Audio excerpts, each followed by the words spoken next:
स्वागत छ आजको यस विश्लेषणात्मक प्रस्तुतिमा। हामी एउटा निकै रोचक विरोधाभासबाट आजको विषय सुरु गर्दैछौं। आजको आधुनिक युगमा मानिसहरूसँग जति धेरै बाह्य स्वतन्त्रता छ, इतिहासमा सायदै कहिल्यै थियो। तर विडम्बना के छ भने बाहिर जति नै स्वतन्त्र देखिए पनि भित्रभित्रै धेरैजसो मानिसहरू अकल्पनीय रूपमा बाँधिएका छन्। हामीसँग अनगिन्ती छनौटहरू छन्, तर पनि हामी आफ्नै बानी र अपेक्षाहरूका कैदी बनेका छौं। आज हामी यसै विषयको गहिराईमा पुगेर यो आन्तरिक दासत्वलाई कसरी तोड्ने भनेर स्पष्ट रूपले छलफल गर्नेछौं। आजको हाम्रो विश्लेषणको संरचना यस प्रकार छ। पहिलो, स्वतन्त्रताको भ्रम। दोस्रो, अदृश्य आधुनिक साङ्लाहरू। तेस्रो, प्रतिक्रिया र मन्साई बीचको फरक। चौथो, निपुणताको वास्तुकला। र अन्त्यमा दैनिक अभ्यास। कुनै ढिलाइ नगरी सिधै विषयवस्तुमा प्रवेश गरौं। पहिलो खण्डबाट सुरु गरौं, स्वतन्त्रताको भ्रम। यहाँ हामी बाह्य स्वतन्त्रता र आन्तरिक बन्धन बीचको भिन्नता हेर्नेछौं। अब सोच्नुस् त, वास्तविक निपुणता वा ट्रू मास्टरी भनेको खासमा के हो? इतिहासमा देखिने फलामका साङ्लाहरू र शारीरिक बन्धनहरू अब धेरै हदसम्म हराइसकेका छन्, तर तिनको ठाउँ हाम्रै मनभित्रका सूक्ष्म मनोवैज्ञानिक बन्धनहरूले लिएका छन्। निपुणता भनेको आफ्नो ओरपरको बाह्य संसारलाई नियन्त्रण गर्नु मात्र पक्कै होइन, यो त आफ्नै मन र मस्तिष्कलाई कसरी सञ्चालन गरिन्छ भन्ने क्षमता हो। बाहिर जेसुकै भए पनि भित्रबाट आफूलाई निर्देशित गर्न सक्नु नै साँचो निपुणता हो। ल, अब यसलाई अझ गहिरेर हेरौं। यो प्राचीन स्टोइक दर्शनको एउटा निकै महत्त्वपूर्ण अवधारणा हो, नियन्त्रणको विभाजन। यसलाई सरल भाषामा भन्नुपर्दा हाम्रो आफ्नै विचार, प्रेरणा र प्रतिक्रियाहरू मात्र हाम्रो नियन्त्रणमा हुन्छन्। बाहिरी घटना, अरूले के भन्छन् वा अन्तिम परिणाम हाम्रो हातमा हुँदैन। जब हामी बाहिरी परिणामहरूमा आफ्नो शान्ति र खुशी खोज्न थाल्छौं, तब हामी ती परिस्थितिहरूको दास भन्न पुग्छौं। यसै सन्दर्भमा प्राचीन दार्शनिक एपिक्टेटसको यो भनाइ एकदमै सान्दर्भिक छ। उनी आफैले जीवनको एउटा कालखण्ड शारीरिक दासत्वमा बिताएका थिए, तर उनले के बुझे भने मानव अनुभवको वास्तविक जेल बाहिर होइन, आफ्नै मनभित्र हुन्छ। हाम्रा आन्तरिक साङ्लाहरू नै सबैभन्दा बलिया हुन्छन्। अब दोस्रो खण्डतर्फ लागौं, जहाँ हामी आधुनिक युगका अदृश्य साङ्लाहरू र स्वैच्छिक दासत्वको महामारीको बारेमा कुरा गर्नेछौं। आजको समयमा हाम्रा मालिकहरू कुनै व्यक्ति होइनन्, बरु हाम्रो आफ्नो सुखसुविधा, सामाजिक मान्यता र प्रविधि नै हाम्रा नयाँ अदृश्य मालिक बनेका छन्। हामीलाई सामाजिक सञ्जालमा स्वीकृति खोज्ने लत बसेको छ। खर्बौं डलरका उद्योगहरूले हाम्रो दिमागको इनाम प्रणालीलाई नै हाइज्याक गरिरहेका छन्। त्यस्तै सधैँ व्यस्त र उत्पादनशील हुनुपर्छ भन्ने हसल मिथकले हाम्रो आत्ममूल्यलाई निरन्तर दाउमा राखिरहेको छ। यी सबै कुराहरूले हामीलाई अचेतन रूपमै भावनात्मक प्रतिक्रिया जनाउन बाध्य पारिरहेका हुन्छन्। यो ध्यानाकर्षण अर्थतन्त्र अर्थात् एटेन्सन इकोनोमीको एउटा प्रमुख असर हो। सामाजिक सञ्जालका अल्गोरिदमहरू मानव कल्याणको लागि होइन, हाम्रो ध्यान कैद गर्नको लागि डिजाइन गरिएका हुन्। यसले बिस्तारै हाम्रो गहिरिएर सोच्न सक्ने क्षमतालाई नष्ट गर्दैछ। फोन नबज्दा पनि खल्तीमा बजेको जस्तो लाग्ने फ्यान्टम भाइब्रेसन सिन्ड्रोम यसैको एउटा अचम्मको उदाहरण हो। त्यसैले यो दार्शनिक सत्यलाई मनन गर्नु जरुरी छ। जसले आफूलाई नियन्त्रण गर्न सक्दैन, ऊ वास्तवमा स्वतन्त्र हुन सक्दैन। समस्याको मुख्य जड नै यही हो। यो कुरा बुझिसकेपछि अब यसको समाधान र वास्तुकलातर्फ अगाडि बढौं। तेस्रो खण्डमा प्रवेश गरौं, प्रतिक्रिया विरुद्ध मनसाय। यहाँ हामी समग्र समाधानको मुख्य आधार मानिने दुई फरक मानसिकताको तुलना गर्नेछौं। अब यो स्लाइडमा भएको कुरा निकै चासो लाग्दो छ। हामी दुईवटा मनोवैज्ञानिक अवस्थाहरू बीचको स्पष्ट भिन्नता देख्न सक्छौं।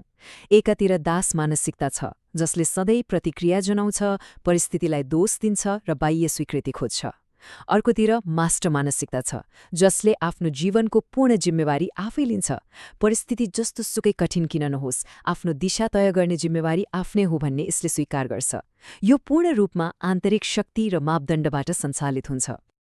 आधुनिक मनोविज्ञानले पनि यी प्राचीन दर्शनहरूलाई प्रमाणित गर्दै यसलाई नियन्त्रणको आन्तरिक केन्द्र भनेर प्रष्ट पारेको छ। जब हामी आफ्ना परिणामहरू भाग्य वा अरूको कारणले होइन, बरु आफ्नै छनोट र प्रयासहरूद्वारा निर्धारण हुन्छन् भन्ने विश्वास गर्छौं, तब हामीभित्र जीवनप्रतिको सन्तुष्टि र लचिलोपन धेरै बढी हुन्छ। मनोचिकित्सक तथा होलोकास्ट जस्तो चरम यातनाबाट बाँचेका विक्टर फ्राङ्कलको यो भनाइले मानिसको परम स्वतन्त्रतालाई छल्काउँछ।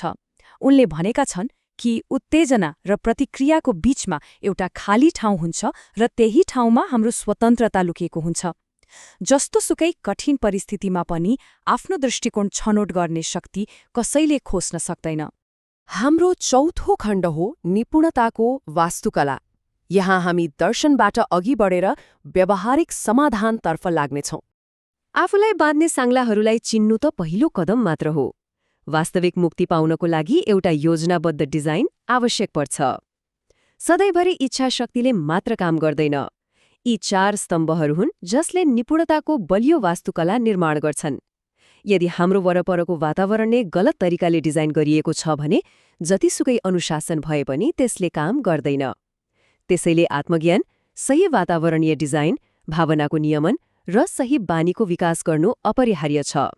र यो तालिकाले त्यो कुरालाई उत्कृष्ट ढङ्गले प्रस्तुत गर्छ। संरचित प्रणालीहरूले कसरी अव्यवस्थित इच्छाशक्तिलाई विस्थापित गर्छन् भन्ने कुरा यहाँ प्रष्ट हुन्छ।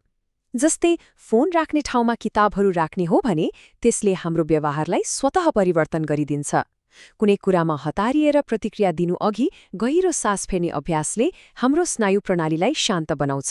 यी साना प्रणालीहरूले हामीलाई स्वतः सही दिशामा दोर्याउँछन्।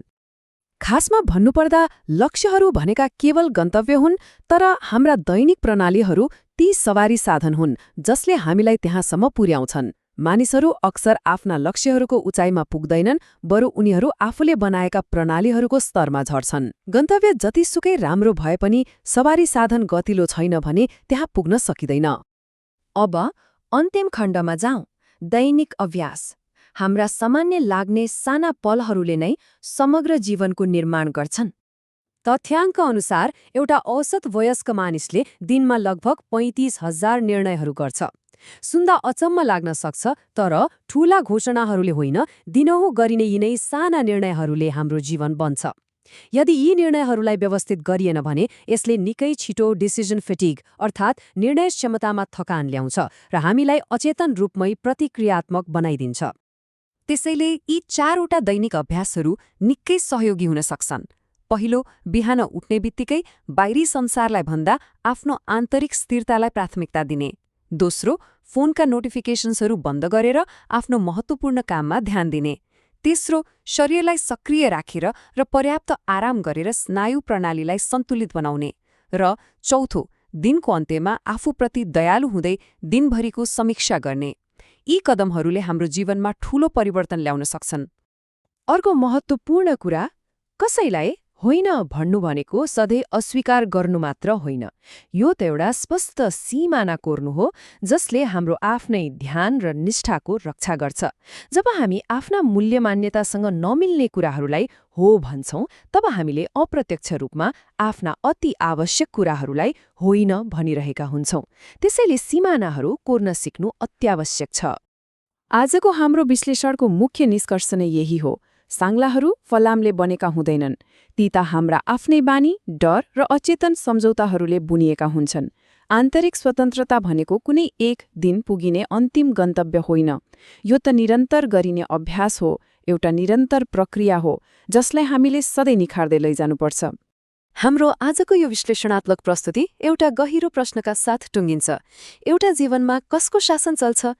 स्वयं त्यो व्यक्तिको वा उसको वरिपरका सबै कुराको? यदि आजको यो विश्लेषण अर्थपूर्ण लाग्यो भने कृपया सब्स्क्राइब गर्न नभुल्नुहोला, लाइक गरेर समर्थन देखाउनुहोस्, यो सन्देश आवश्यक पर्नेहरूसँग शेयर गर्नुहोस् र आन्तरिक निपुणता हासिल गर्ने यात्राको बारेमा तल कमेन्ट गर्नुहोस्। समय दिनुभएकोमा धन्यवाद।